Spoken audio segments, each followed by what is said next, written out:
नमस्कार, स्वागत है आपका हॉर्नबिल टीवी में और मैं हूं आपके साथ शिखा सकलानी। बुलेटिन की शुरुआत करते हैं खबरों के साथ। समाज कल्याण विभाग में फर्जी पेंशन के मामले को लेकर सरकार सख्त कार्रवाई की तैयारी में है।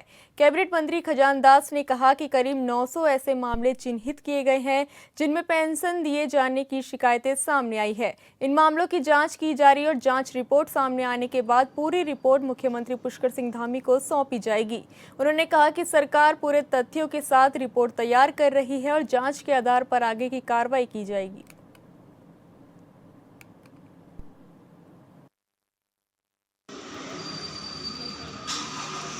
नौ सौ 950 के लगभग ऐसे चिन्हित किए गए थे जो दोहरी पेंशन ले रहे थे।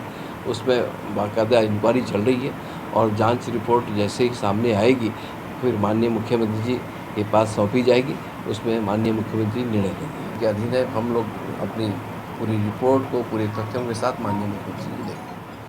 मसूरी में नगर पालिका परिषद मसूरी की ओर से तिरंगा यात्रा का आयोजन किया गया, जिसमें कई राजनीतिक दलों के लोग, सामाजिक संगठन और स्कूली छात्र छात्राओं के साथ ही आम लोगों ने भी शिरकत की। इस दौरान हाथों में तिरंगा लेकर चल रहे लोगों ने भारत माता की जयकारों के नारे के साथ ही आजादी के वीर सपूतों को याद किया।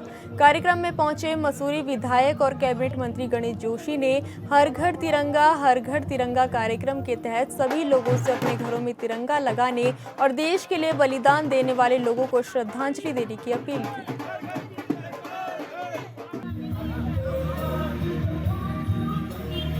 अगर हम स्वतंत्रता दिवस की बात करें, अपनी तिरंगे की बात करें, तो तिरंगा हमारा गौरव है।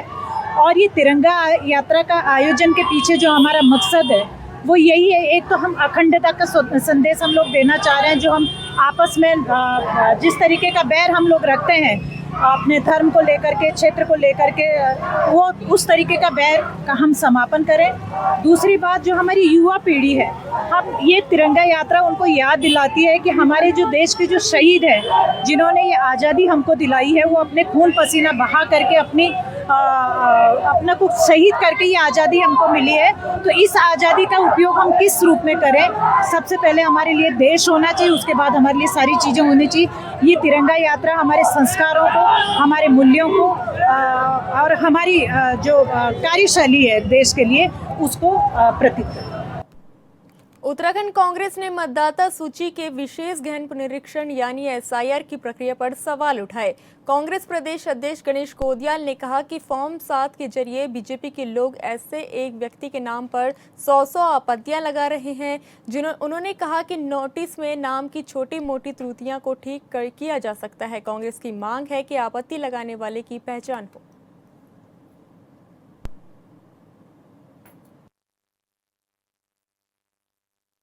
जो नोटिसों का बात है ना, वो तो समाधानकारी है। नोटिसों में जहाँ नामों की त्रुटि हो रखी है वहां वो समाधान हो सकते हैं, क्योंकि किसी के कोई मनीषा है कहीं पर किसी डॉक्यूमेंट में, और कहीं पर शादी होने के बाद अमूमन ये चलन है पहाड़ों में कि मनीषा देवी नाम लिखा जाता है। तो वो शादी के पहले कुमारी मनीषा है, बाद में मनीषा देवी। तो ये जो है ये स्वाभाविक त्रुटियां हैं, जिन त्रुटियों को अधिकांश विधानसभाओं के सभी क्षेत्रों में सभी राजनीतिक दलों का कोई बड़ा प्रतिरोध नहीं हुआ और उसको सॉल्व सभी कर रहे हैं। असली दिक्कत फॉर्म 7 से लेकर है। फॉर्म 7 में ये व्यवस्था है, ऐसी होना नहीं चाहिए। फॉर्म 7 में ये व्यवस्था है कि कोई भी व्यक्ति किसी नाम पर आपत्ति दर्ज कर सकता है, और ये होना नहीं चाहिए। होना ये चाहिए कि जो व्यक्ति आपत्ति दर्ज करे, कम से कम वो उस बूथ का हो, उसकी पहचान हो कि वो कौन है और उसने जो आपत्ति दर्ज की है उन आपत्तियों में कितनी सच्चाई है। प्रधानमंत्री आवास योजना की धीमी प्रगति को लेकर कांग्रेस ने सरकार पर निशाना साधा। कांग्रेस प्रदेश प्रवक्ता शीशपाल बिष्ट ने कहा कि प्रधानमंत्री मोदी ने 2025 तक हर नागरिक को पक्की छत देने का दावा किया था, लेकिन आज भी बड़ी संख्या में परिवार आवास में वंचित है। उन्होंने हाल ही में करीब 200 आवास आवंटित किए जाने को जरूरतमंदों की संख्या के मुकाबले बेहद कम बताते हुए कहा कि कई लोग खुले आसमान या जर्जर मकानों में रहने को मजबूर हैं। बिष्ट ने आरोप लगाया कि छुटपुट आवास आवंटन से सिर्फ सुर्खियां बटोरी जा सकती है, आम आदमी के घर का सपना पूरा नहीं होगा।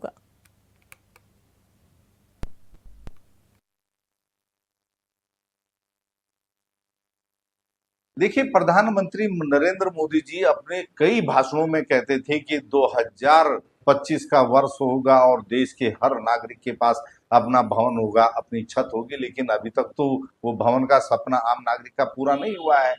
जिस तरीके से आप कह रहे हैं कि अभी 200 कुछ जो है आवास मुख्यमंत्री जी ने आवंटित किए हैं, तो ये तो ऊंट के मुंह में जीरे के समान वाली बात है, क्योंकि जो पात्र व्यक्ति हैं, जो आवास रहित हैं, जो खुले आसमान के नीचे या खंडहर भवनों में रहने के लिए मजबूर हैं, किसी प्रकार से अपना जीवन यापन कर रहे हैं, तो सरकार उनकी भी सुध नहीं ले रही है।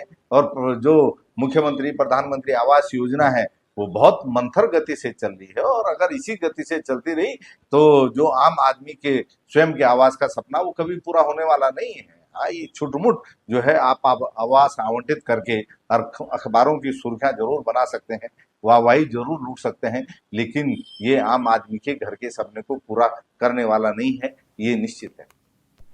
बाजपुर में स्वतंत्रता दिवस के अवसर पर देशभक्ति और राष्ट्रीय एकता का संदेश देते हुए भव्य तिरंगा यात्रा निकाली गई।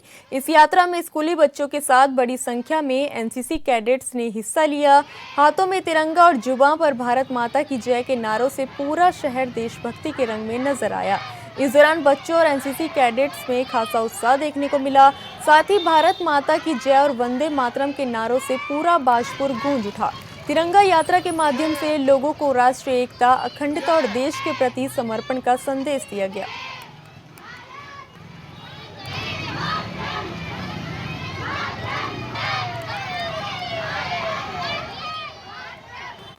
लोहाघाट में बीजेपी की ओर से तिरंगा यात्रा का आयोजन किया गया। यात्रा संयोजक राजू गढ़कोटी के नेतृत्व में निकाली गई भव्य तिरंगा यात्रा में नगर के तमाम स्कूलों के सैकड़ों स्कूली छात्र छात्राओं के साथ बीजेपी नेता और आम जनता शामिल रही। यात्रा का शुभारंभ सरस्वती शिशु मंदिर विद्यालय प्रांगण से किया गया। तिरंगा यात्रा नगर के मीना बाजार, शीतला माता मंदिर, स्टेशन बाजार, खड़ी बाजार होते हुए रामलीला मंच पहुंची, जहां राष्ट्रीय गान के साथ यात्रा का समापन किया गया। इस दौरान भारत माता के जयकारों से पूरा लोहाघाट नगर गूंज उठा। यात्रा संयोजक राजेंद्र गढ़कोटी और बीजेपी नेताओं ने कहा कि देश की आजादी की 80वीं वर्षगांठ पर उत्तराखंड में सभी जिलों में तिरंगा यात्राओं का आयोजन किया गया है।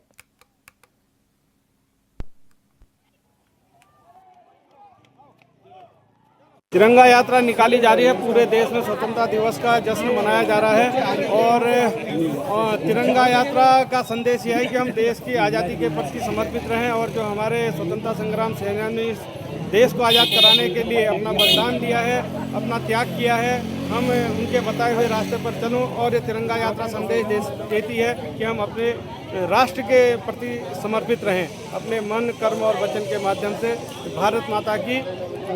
भारत माता को विश्व गुरु बनाने के लिए और इसको परम वैभव में ले जाने के लिए अपने ओर से हमने प्रयास करने हैं। पूरे भारतवर्ष में 9 तारीख से 15 तारीख तक हर घर तिरंगा यात्रा के तहत आज लोहाघाट नगर में तिरंगा यात्रा निकाली जा रही है। समस्त सामाजिक संगठनों द्वारा, छात्र छात्राओं द्वारा, युवाओं द्वारा, और इसका संदेश ये है कि हम जन जन तक जिस प्रकार स्वतंत्रता की लड़ाई लड़ी गई है, स्वतंत्रता के प्रति अपने देश प्रेम को जगाने का कार्य हम सब मिलकर कर रहे हैं। बहुत गर्व की बात है, जैसे कि आज हम देश 1947 में आज़ाद हुए थे और आज विजय की अनुभूति हो रही है। उसी के तहत हर वर्ष उन चीज़ों को भी इससे यादें आती हैं और हमारे लोग देशभक्ति के लिए प्रेरणा लेते हैं। इसीलिए एक खुशी का ये माहौल आज तिरंगा यात्रा में है। पहले केवल 15 अगस्त के दिन ये यात्रा की जाती थी, अब देश जागरूक हो रहा है तो पखवाड़े 15 दिन तक ये कार्यक्रम हो रहा है। लोग खुद ही अपने देशभक्ति की ओर भारतीय जनता पार्टी राष्ट्र को प्रथम और अपने को अंत में समझते हुए हम लोग लगातार हर वर्ष आदरणीय नरेंद्र मोदी जी से प्रेरित होकर तिरंगा यात्रा का आयोजन कर रहे हैं कि हर घर में तिरंगा हो, हर हाथ में तिरंगा हो और देशभक्ति का जुनून हर व्यक्ति में सर चढ़ के 15 अगस्त में विगत वर्षों में देखा होगा आपने, एक जोश के साथ, उत्साह के साथ और उमंग के साथ, चाहे बुजुर्ग हो चाहे बच्चे हों, और हर घर तिरंगा के तहत हर हाथ में तिरंगा माननीय मोदी जी की परिक्रमा को साकार करते हुए आज पूर्व संध्या पर तिरंगा यात्रा लोहाघाट नगर में निकाली जा रही है। मैं सभी को 15 अगस्त के शुभ अवसर पर नगर पालिका में झंडारोहण के लिए भी आमंत्रित करता हूँ 9 बजे और 8 बजे जो हमारा गांधी चौक में तिरंगा लगा है और उसमें भी सभी लोगों को आमंत्रित करता हूँ कि सुबह 8 बजे उसका भी उद्घाटन किया जाएगा। धन्यवाद। हल्द्वानी में आज अखिल भारतीय विद्यार्थी परिषद के कार्यकर्ताओं ने झारखंड में पेपर लीक मामले को लेकर जोरदार प्रदर्शन किया और पुतला दहन किया। एबीवीपी का आरोप है कि झारखंड में पेपर लीक के बाद जांच की मांग को लेकर प्रदर्शन कर रहे उनके कार्यकर्ताओं को जेल भेजना निंदनीय है। उन्होंने कहा कि जंतर मंतर पर पेपर लीक के मुद्दे पर नेताओं ने प्रदर्शन किया, लेकिन झारखंड के मामले में कोई आंदोलन नहीं हो रहा। संगठन ने चेतावनी दी कि अगर उनके कार्यकर्ताओं के खिलाफ मुकदमे वापस नहीं लिए गए तो जेल से रिहा नहीं किया गया।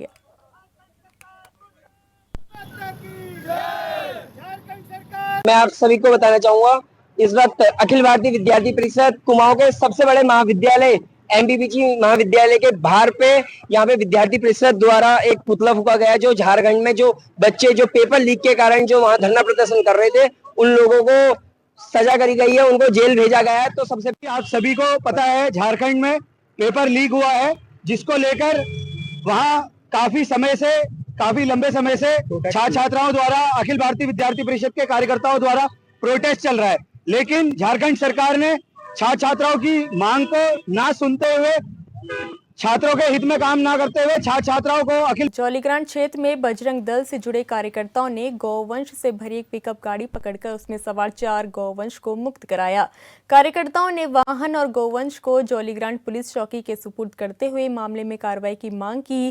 कार्यकर्ताओं के मुताबिक वाहन में चोरी के गौवंश ले जाए जा रहे थे। मामले में कुछ लोगों के जौलीग्रांट वन चौकी क्षेत्र के जंगल में रहने वाले वन गुजरों से जुड़े होने की बात भी सामने आई है, जिसकी जांच डोईवाला पुलिस कर रही है। वहीं पशु प्रेमी डबल सिंह भंडारी ने लोगों से अपील की कि वे अपने पालतू गौवंश को सड़कों पर न छोड़े। उन्होंने कहा कि बेसहारा पशुओं के चलते दुर्घटनाओं के साथ साथ उनके साथ रहने होने वाली अप्रिय घटनाओं का खतरा भी बना रहता है।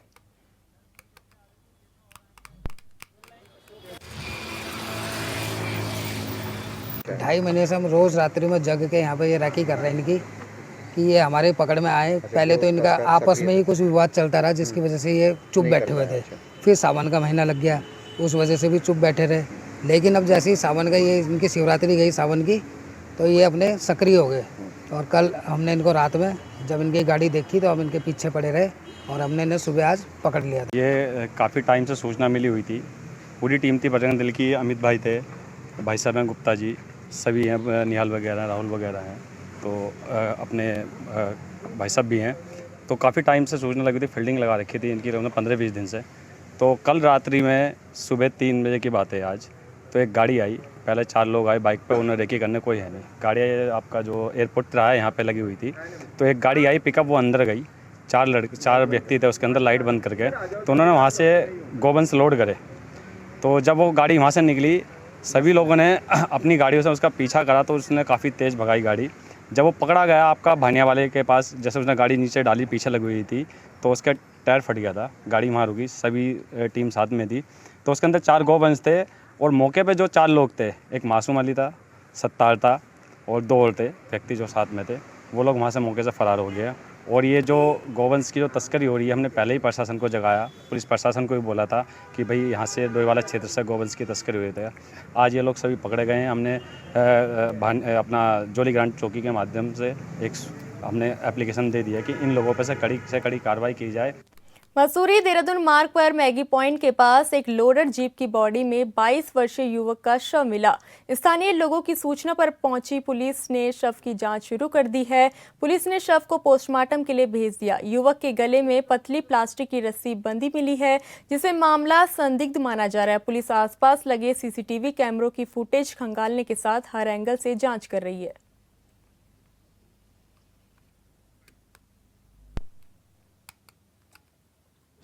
ये एक बॉडी मिली है आज गाड़ी में, जानते हैं आपसे कौन है? हाँ जानते हैं सर उसको। ये टकारना का रहने वाला है, ये टिहरी डिस्ट्रिक्ट में पड़ता है।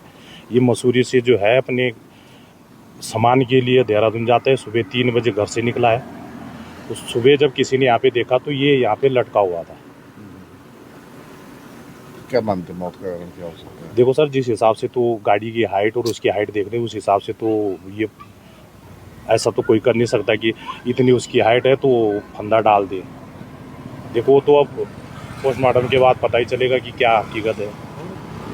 नहीं, बिल्कुल नहीं, नशे का रोज अप डाउन करता था गाड़ी? डेली अप डाउन करता था। सुबह आता था, सुबह 6 बजे वो मसूरी पहुंच जाता था। ये तो काफी परिवार में मातम छा गया, परिवार में कुछ हाँ हाँ जी, ये मैं बल्कि परिवार में कितने लोग हैं यहाँ पर, लेकिन मैंने इनको दोनों भाइयों को जानते। आजकल इन्होंने एक नई गाड़ी भी निकाली थी, तो बढ़िया चल रहा था बेचारों का। पता नहीं ये कोई साजिद है क्या है, ये तो वो ही जाने। रक्षाबंधन पर रामनगर की महिलाओं ने कुमाऊनी संस्कृति को राखियों के जरिए नई पहचान दी है। ऊन, एपन आर्ट और पारंपरिक कुमाऊनी शब्दों से सजी इन राखियों की मांग देश ही नहीं विदेशों में बढ़ रही है। ये राखियां महिलाओं को रोजगार देने के साथ पहाड़ की संस्कृति को भी आगे बढ़ा रही है।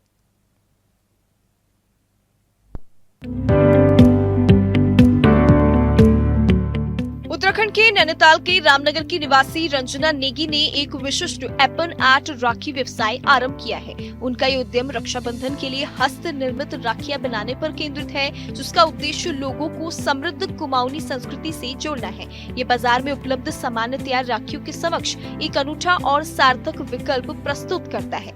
राखी का कॉन्सेप्ट इस तरीके से आया कि एक तो मैं घर पे, आजकल रक्षाबंधन आने वाला है तो सोचा क्या किया जाए। एपन आर्ट तो मैं बनाती ही हूँ, तो राखी को लेके भी मेरे दिमाग में आया कि क्यों ना हमारी कुमाऊं की संस्कृति से लोगों को जोड़ा जाए, क्योंकि मार्केट में रेडीमेड राखियाँ तो हर बार ही लोग पहनते हैं। इसमें थोड़ा यूनिक है, एक तो ये हैंडमेड है और डिस्पोज भी बहुत जल्दी हो जाती है। इसमें कुमाऊं के कुछ वर्ड्स भी आते हैं, जैसे हमारे वहाँ बड़े भाई को दाजू बोलते हैं, दादा बोलते हैं, छोटे भाई को भुला बोलते हैं, मम्मी को ईजा बोलते हैं, पिताजी को बाबू बोलते हैं। तो इस टाइप के अक्षर भी इन राखियों पे आए हुए हैं जो इस तरीके से हैं, जैसे भैया, दाजू, ऐसे वर्ड्स भी है। तो बाहर के लोग, इंडिया के लोग तो इसे पसंद कर ही रहे हैं। बाहर के जो हमारे इंडिया के लोग वहाँ सेटल्ड हैं और वहाँ के लोग भी इसे काफ़ी पसंद कर रहे हैं। तो बाहर से भी मुझे ऑर्डर आते हैं, मुझे बाहर से भी ऑर्डर्स आ रहे हैं, जैसे अमेरिका, ऑस्ट्रेलिया, कनाडा, इस तरीके से इंडिया के साथ साथ बाहर के ऑर्डर भी मेरे पास हैं। काफ़ी राखियाँ मैं डिलीवर करा चुकी हूँ और अभी जो है मेरे ऑर्डर पे ही है, अभी बनी रहे हैं राखियाँ। यहाँ की महिलाएं प्रत्येक राखी को सावधानी पूर्वक हाथ से बनाती हैं, जिसमें विस्तृत डिजाइन, शुभ एपन कला और पवित्र कलावा धागे का समावेश होता है। इन राखियों की एक प्रमुख विशेषता कुमाऊनी शब्दों का प्रयोग है, जैसे बड़े भाई के लिए दाजू या दादा, छोटे भाई के लिए भुला, माँ के लिए ईजा और पिता के लिए बाबू, जो सांस्कृतिक पहचान को उत्पादों में गहराई से समाहित करता है। राखियाँ यहाँ की बहुत पसंद आई क्योंकि इसमें भाई का नाम, दाजू, ईजा, बाजू, अगर हम अपने पापा को पहनानी है, किसी को भी पहनानी है, तो हम उनके नाम के हिसाब से उन्हें पहना सकते हैं। और राखियाँ तो मुझे बहुत ज़्यादा पसंद आई हैं, इसीलिए मतलब मैं दौड़ी दौड़ी आई हूँ राखियाँ लेने के लिए यहाँ पे। और इसमें कलावा होता है जो आपको पता हमारी संस्कृति को बढ़ावा दे रहा है, और ये शुद्ध भी है। मेन चीज़ है ये शुद्ध है, इसमें कोई आर्टिफिशियल वर्क नहीं है। ये हमारे संस्कृति को बहुत ज़्यादा आशीर्वाद समझे आप इसे, और मैं राखी लेने तभी आई हूँ। ये राखियां पर्यावरण के प्रति जागरूक दृष्टिकोण को दर्शाते हुए शीघ्रता से निपटाई जा सकने योग्य भी है। रंजना की सांस्कृतिक रूप से महत्वपूर्ण रचनाओं की भारत के साथ साथ विदेशों से काफी मांग है। उनके पिता इस पहल की सराहना करते हुए कहते हैं कि इसने स्थानीय स्तर पर रोजगार के अवसर सृजित किए हैं, जबकि ग्राहक इन राखियों की विशिष्टता और प्रामाणिक सांस्कृतिक शुद्धता की निरंतर प्रशंसा करते हैं। बेटी रंजना ने एक बहुत बड़ी पहल की है, उसके लिए उसको धन्यवाद की पात्र है।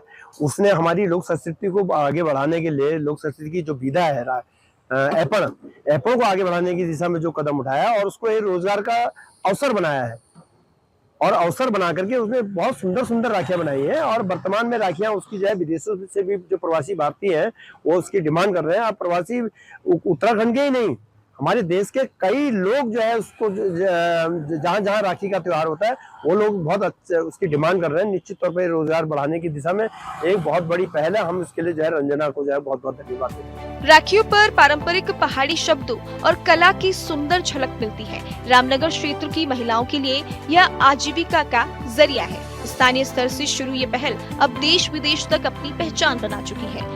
महिलाएं अपने खाली समय का सदुपयोग करते हुए आर्थिक रूप से आत्मनिर्भर हो सकती हैं। उनकी बनाई हुई राखियां ईजा, भौजी, दादा, भूली, भाई, बौजू, दादी, काकी, काका, चाचा, चाची, बुबू जैसे पारंपरिक कुमाऊनी संबोधनों के साथ सजाई जाती है। Bureau report, hornbill TV.